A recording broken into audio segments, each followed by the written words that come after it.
మీరు నిజమైన పేరెంట్ కావాలనుకుంటున్నారా? నిజంగా మీకు మీరే పేరెంట్‌గా మారాలి. ఒక్కసారి ఆగి ఆలోచించండి.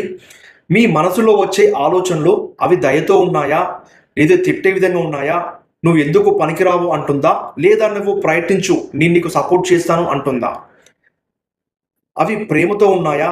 లేదా క్షమించే మనస్సుతో ఉన్నాయా? ఒక మంచి కోచ్‌లా మార్గం చూపిస్తున్నాయా? లేదా ఎప్పుడూ తప్పుల్నే వెతికి ఒక కఠినమైన పేరెంట్‌లా అనిపిస్తుందా? సో, మీ పిల్లల యొక్క మానసిక బలం అనేది మీ మాటలతో కాదు, మీ మనసులో వచ్చే మాటలతో డెవలప్ అవుతుంది. మీ పిల్లలు మానసికంగా బలంగా పెరగాలంటే, మీ యొక్క మనసులో వచ్చే ఆలోచనలు మీరు హ్యాండిల్ చేసే విధంగా ఉండాలి.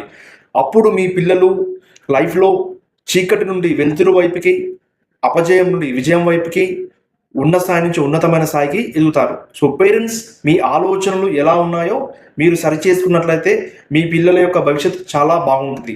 ఇలాంటి సింపుల్ రీల్స్ కొరికి నన్ను ఫాలో అవ్వండి.